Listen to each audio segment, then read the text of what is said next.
Mike took out his smartphone and shoved it in my face. Look, isn't she cute? What appeared was a girl in a uniform, making a peace sign. Upon seeing it, I exclaimed, "Ah." Why did Mike have a photo of this girl? I couldn't understand. My mind was in turmoil. "Mike, this girl." My voice trembled. Cutting off the words I was about to say, Mike shouted. "This girl, she's my daughter." "What?" Dropped among the confusion in my heart. Unbelievable. Could this really be happening? My thoughts couldn't keep up. "From today, I'll be living with my daughter. If you don't like it, we can get a divorce and you can leave." "Excuse me?" Does he even understand what he's saying? I faced Mike, feeling a rising anger. "I'm fine with a divorce, but are you sure? Because..." Before I could finish, Mike's phone started ringing. Without excusing himself, he answered it. The call was to inform him of his daughter's arrival. Glaring at Mike's excited back, I pondered the next move. How should I confront him with the truth? After all the times he looked down on me, I'll pay him back double. His time to laugh and be merry is only now. My name is Mina. I'm a 36-year-old housewife. Last year, I married Mike after being introduced by a coworker. "At least for a while after we get married, I want you to focus on housework and support me," Mike had wished, so I quit my job as a tutor, leading to my current situation. My previous job was so busy that being a full-time housewife felt surprisingly free. Feeling somewhat guilty towards Mike, I once suggested, maybe I should work until we have kids, but Mike easily dismissed it. "I want to focus on my work." "If Mina works, eventually you'll start asking me to help with housework, right?" I hate that idea. Indeed, I was handling all the housework. But it wouldn't be this way if we were both working. "But I feel bad having you work all the time," I said. Mike smiled contentedly. "Exactly. That's what I like. Being a housewife makes you appreciate me more. You start to respect me. If we both worked, you'd start demanding rights and stuff. You're quite passionate about this. It's as if you've had experience with a working couple before." I didn't say it out loud, but his words seemed to have a sharp edge. As if looking down on housewives. When I gave Mike a skeptical look, he laughed heartily. "Back when I lived with an ex-girlfriend, we had all sorts of problems. Don't look at me like that, don't be jealous. I'm all about Mina now." "If you say so." "Wow, this meatloaf is delicious. Keep making me great meals like this." "Sure." Fortunately, Mike's income was enough for the two of us to live on. While I felt guilty for not earning, I didn't dislike housework. If he's okay with it, continuing as a housewife wasn't a burden. Above all, if he appreciates it, then it's worth doing. Thus, I continued my life as a housewife. However, just a few months later, Mike said something completely opposite to what he had said before. "How about you start working again?" "Huh? But you said you wanted me to stay a housewife." Confused by his sudden change of heart, Mike sighed and said, "That was only for the beginning of our marriage. You must be used to it by now, right?" "Used to it?" I parroted back, and Mike narrowed his eyes in annoyance. "So, you should be able to handle both work and housework now, right?" "What? You expect me to work full-time and still do all the housework as before?" "Of course. I've let you take it easy till now." "What is that supposed to mean?" At first, I thought what a leisurely life it was. Compared to when I was a full-time employee, being a housewife seemed to have more free time. But it was far from an easy life. Being a housewife meant no fixed working hours, but also no fixed days off. Housework is a daily affair, meaning there's no time to rest. Mike relaxed on his days off, but I was actually busier, trying to cater to his needs. I made dishes he wanted, even if I had to look up recipes, and kept the house clean to meet his demands. If I ever slacked off, I'd be mocked with, "Can't you even do this as a housewife?" After getting married, there wasn't a single day I felt I could relax. "And when I said I wanted to take a part-time job, you refused." "Yeah, because part-time jobs are just for pocket money, right? I can't stand the idea of you slacking off on housework because of that." At his reasoning, I was speechless and froze. He wanted me to be a stay-at-home wife on his terms, and now this? It's like I'm some kind of parasite. "Anyway, I've supported you all this time, so it's about time you start working and pay me back," Mike said as if it was the most natural thing in the world. I was speechless. I couldn't agree with doing things Mike's way. But thinking about the future, it's important for me to start earning my own income. Who knows when he'll start saying we should split the living expenses. A few days later, I returned to my job as a tutor. I hadn't expected to find a job so quickly. The tutoring school I worked at before getting married happened to be hiring. Thankfully, I was lucky enough to get the job. Goodbye, teacher. Yes, goodbye. Take care. Returning to work was hard, but the students were also adorable and made it worthwhile. I teach middle school students. Of course, some were there reluctantly, just because their parents said so. Those kids are the hardest to teach because they lack motivation. I've told you, no smartphones during class, Julie? I was dealing with the student known as the biggest troublemaker in the tutoring school. Julie Brown. When she enrolled, her mother had high hopes. But the girl herself was either sleeping or on her phone every time. And she didn't seem the least bit remorseful no matter how many times she was warned. You've come all this way, let's work hard together, okay? The girl with bright brown hair glanced at me and snorted disdainfully. Maybe it's your teaching that's the problem? You should make the lessons more interesting if you want us to care. You have a point. But for that to happen, I need your cooperation. What? I'm paying, so I'm the customer here, right? And you're telling the customer what to do. Despite being more than 20 years younger, she was defiant. Honestly, it was frustrating, but the fact that she could come up with a comeback so quickly showed she was smart. If only she applied herself, she could improve her grades. But it's hard when the person herself has no motivation at all. She seemed to enjoy making things difficult, always smirking confidently. Eventually, she stood up, grabbing her things. Is the lecture over? I mean, I'm here, isn't that enough? The problem is your teaching. See ya. I wish I could just leave her be. But then I'd get complaints from her mother. This is tough. With my head in my hands, I headed home. The first thing I saw upon returning was Mike on the couch, messing with his smartphone. I'm home. When I spoke, Mike kept his eyes on his phone and let out a dissatisfied grunt. You're late. I'm starving here. Dinner's not ready? It's in the fridge, just heat it up like I always tell you. Why do I have to prepare my own meal when I'm tired from work? What's the point of getting married if I don't understand? Since returning to work, we've had this conversation countless times. Usually, I get home first, but once or twice a week, Mike gets home before me. He says he can't cook, so I suggested he could buy some ready-made meals if he couldn't wait, but he refused. You just want to take it easy, don't you? And you call yourself a wife.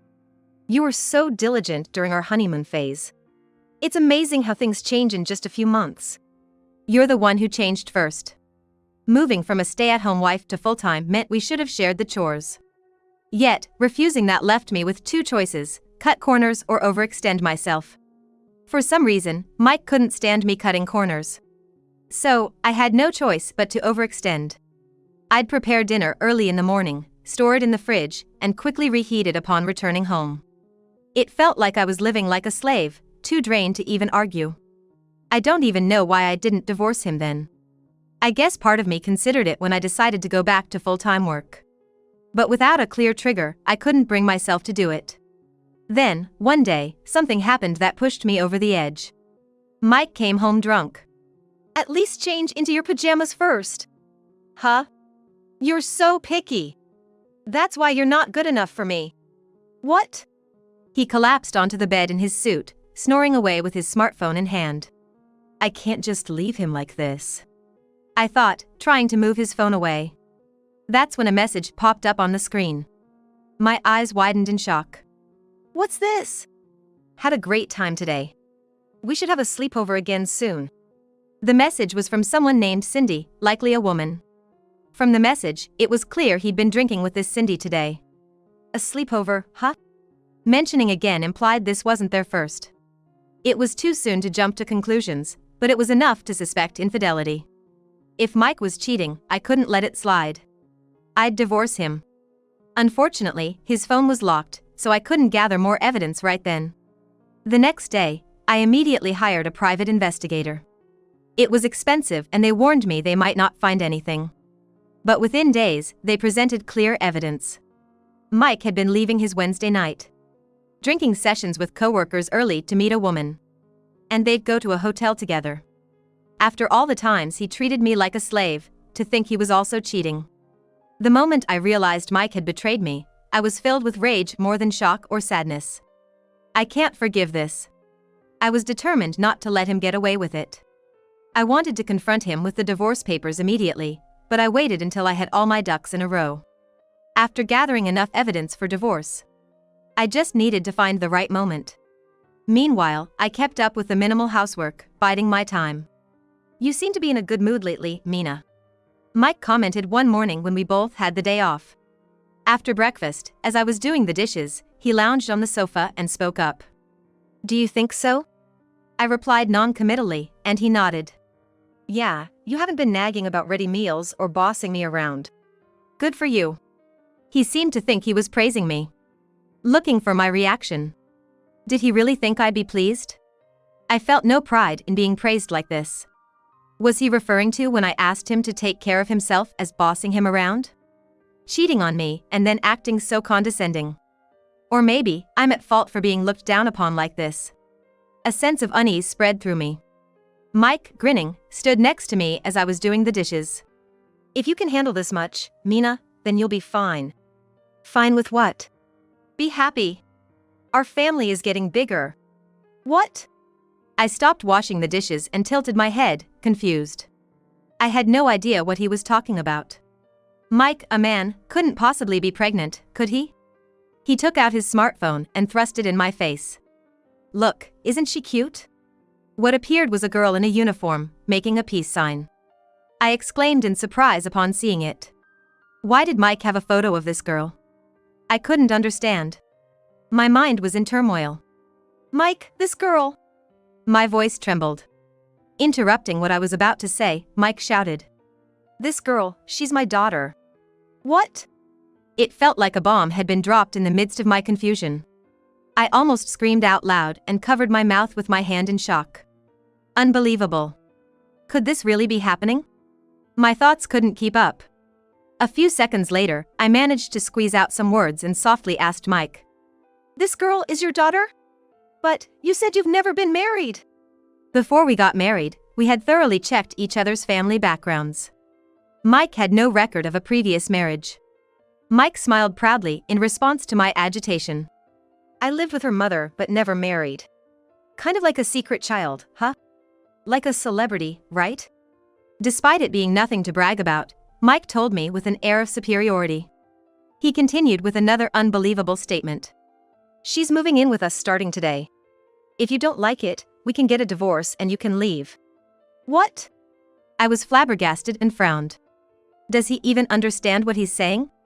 Suddenly revealing a secret child and declaring she would move in, leaving me no choice in the matter. This was beyond a joke. He was completely underestimating me. The most infuriating part was that Mike thought threatening divorce would make me back down. I faced Mike, feeling a rising anger. "I'm fine with a divorce, but are you sure?" "Because..." Before I could finish, Mike's phone started ringing. Without excusing himself, he answered it. I watched him, glaring. "It's my daughter calling. She just arrived."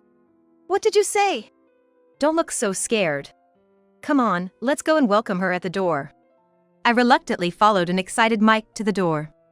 "Julie! You made it! I've been waiting!" I almost got lost. "Geez. I wanted you to come pick me up. Why didn't you?" "Sorry. I was just introducing you to my wife, Mina." "Look, this is my wife, Mina." Mike tapped me on the shoulder, tilting his body to push me forward. I made eye contact with the girl he was talking to. She was exactly the girl I saw on the phone. Her face, initially wearing an unpleasant smile, suddenly widened in recognition and exclaimed, "Oh." Julie pointed at me, trembling. "You're the tutor." Yes, the daughter Mike brought home was Julie Brown, a student from the tutoring center where I work. Mike, sensing something was off from our reaction, looked back and forth between Julie and me, asking, "What's going on?" "Well, this person..." Julie glanced at me nervously before running over to Mike. I smiled as broadly as I could and interrupted Julie. "What a surprise! To think that Julie was your daughter, Mike." Mike, surprised at my use of Julie's name, gaped. Mina, you know Julie? Know her? Julie is a student at the tutoring center where I work, right, Julie? Julie shifted her gaze to the ground and muttered, yeah. What a coincidence. This must be fate. Mike laughed, oblivious to everything. We then moved to the living room for a long, important discussion that couldn't be settled in the hallway. As soon as we entered, Mike flopped onto the sofa. Well, it's great that you two already know each other. Saves me the trouble of introductions. Oh. And now, Julie doesn't even need to go tutoring. She can learn directly from you at home. Mike nodded happily, clearly in a good mood. I ignored his comments while pulling out several papers from a drawer. Papers that would change the course of my life. I marched up to Mike, sitting on the sofa, and thrust the papers at him. Huh? What's this? Divorce papers. I've already filled out my part, you just need to fill out yours. What? Mike exclaimed, snatching the papers from me to examine them closely. These are really divorce papers. Hey! Mina, why would you bring such a thing? Oh, didn't you say it yourself? Forgot? If you don't like it, we can get a divorce and you can leave. Mike was speechless, his mouth opening and closing. I did say that, but I meant it as a figure of speech. I never thought Mina would actually confront me with such a thing. Oh. And where does this confidence come from, I wonder? It's not like your looks or income are exceptional. Not to mention your personality. What did you say? Mike's face turned red with anger. All this high and mighty talk. I won't accept it. I'm not agreeing to a divorce. But you were the one who suggested divorce first. Are you going back on your word now? I never said that. Do you have any proof I said it? Unless you recorded it, but you didn't, right? We shouldn't even be talking about divorce, it's ridiculous. Mike's ease at lying only fueled my anger further. His audacity knew no bounds. Not only retracting his statement, but acting as if it never happened. What's infuriating is that Mike thought, even after making such outrageous statements, I would simply accept them. Perhaps the old me would have silently agreed without protest. But I'm different now. I have obtained a significant weapon in my hands. I handed him that weapon, the papers. I didn't record it, but I have this. What do you think? This? What is this? Mike hesitantly took the papers and gasped. Why do you have this? Where did you get these photos? I nearly laughed at how flustered he was. The photos that had shaken Mike so much were ones I obtained from a detective agency, showing him with his affair partner. They're well taken, right? Perfect as evidence of your affair, don't you think? Ideal for sealing the deal on a divorce. No, that. Mike looked desperately from side to side. His previously confident demeanor gone, resembling a cornered suspect. There are plenty more where that came from. It was quite the effort gathering these. Look, Julie, you should see this too. No, Julie tried to refuse, but when I insisted on showing her, she froze. Mom? She cried out in disbelief, her face a mix of shock and confusion. Yes, that's Cindy Brown in the photos. Your mother, and Mike's affair partner. Julie glared at me bitterly after a moment's hesitation. Don't call my mom an affair partner. She and Dad are my parents. It's not weird for them to meet. Mike seized the moment to add. Yeah. Cindy and I are Julie's parents. There's nothing strange about us meeting. The audacity to say such things, even when confronted with undeniable proof. There's no evidence you and Cindy were ever married. She's a single mother, and you have no divorce record, right?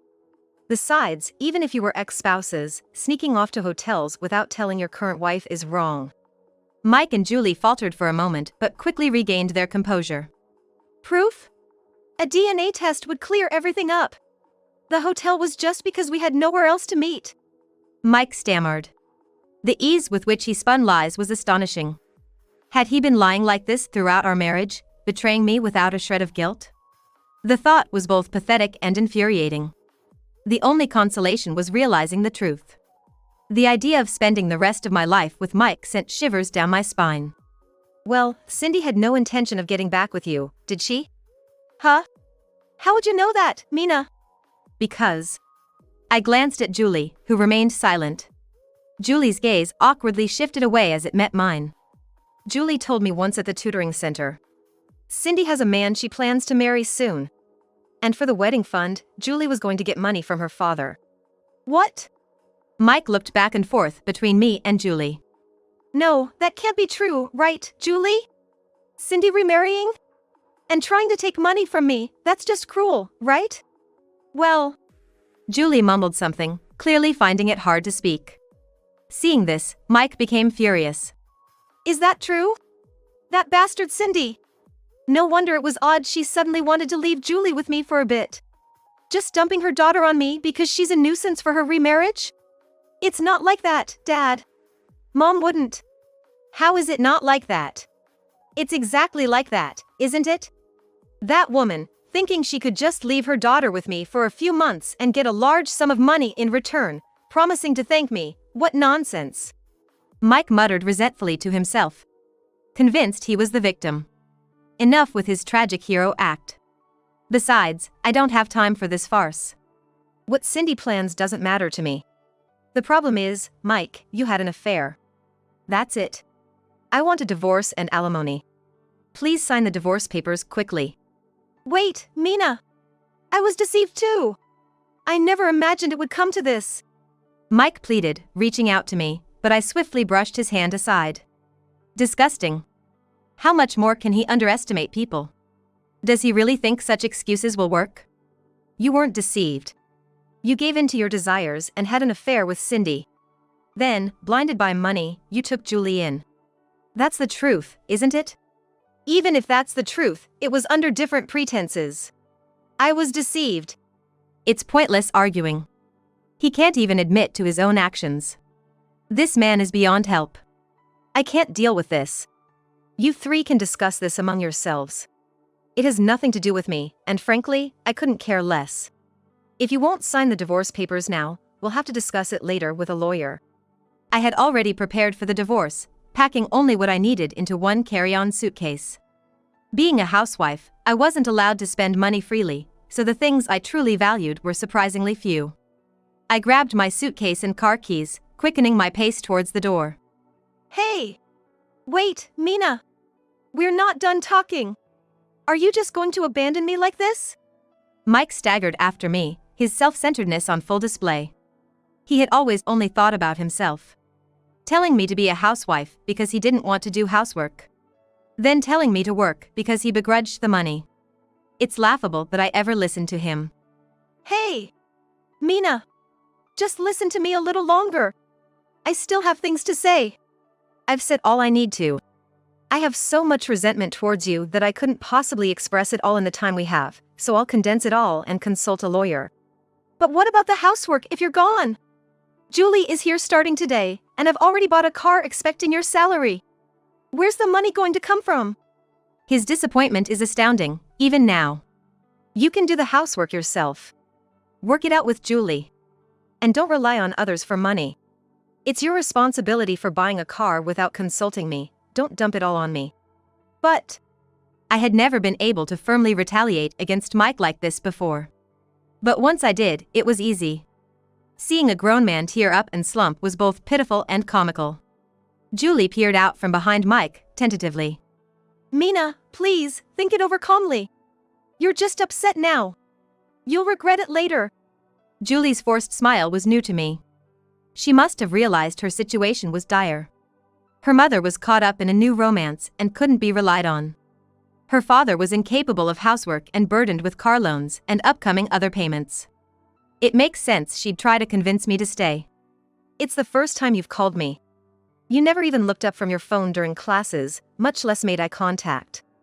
Julie, things might be tough from here on, but hang in there. If it's about your studies, you can always talk to me at the tutoring center. Oh, but maybe you won't need that anymore.